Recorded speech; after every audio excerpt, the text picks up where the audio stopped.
The whole thing, from the beginning of the sojourn in Egypt, the slavery, Moses and the Exodus, the conquest of the Promised Land, is all there in one nice, neat line, but it's way too early. I don't believe there was a single event that we can call the Exodus. This person can't have seen all this. He imagined it. I'm very much against chronological revisionism. There is nothing else like this in the whole of Egyptian history. Really? Nothing at all. When you put those cities side by side, the biblical account and the archaeology match extremely well. So far, there is no documented evidence about the Exodus. Exodus did not happen in the way that it is described in the text. How can we prove that? You look for a collapse in Egyptian civilization, and that's where you'll find Moses and the Exodus. If we can prove there even was an Exodus. I think everybody in the field is biased, one way or another. Whether it was true, it is true. And those are two different things.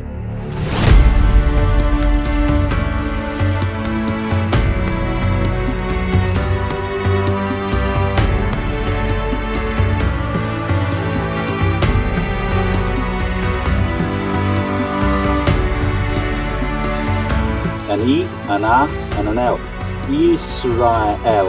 Israel.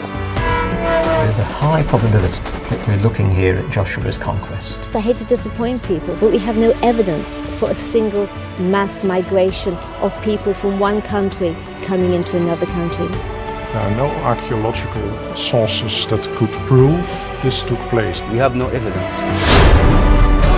If people are telling us that there was no Jericho at the time that Joshua conquered the Promised Land, and therefore Joshua is a piece of fiction, and therefore the conquest is a piece of fiction, why don't we ask the simple question, when was Jericho destroyed? In terms of reconstructing ancient history, a lot hinges on the answers. Do you think this is Joseph? Either it is Joseph or it's somebody remarkably the same.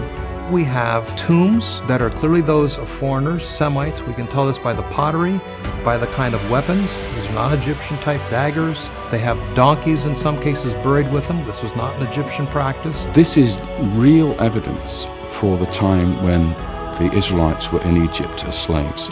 We were slaves? Why? I mean, if you're going to dream up a story, surely you'd come up with a better one than that. Look at your evidence and come to a conclusion based on the evidence. So you have a connection between the Bible story and these tablets. We have a name that's identical. We have a tablet coming out of the ground with the name Jabin on it. And in the story of Joshua, Joshua killed King Jabin of Hatzor. Why is it that we've never heard of these finds? Because in the scheme that's used by scholars to date all these events, they're way too early. We may be wrong 10 years here, 10 years there, but there's no way, to shift centuries. Because it would undo a lot of their books, wouldn't it? It certainly would, yes.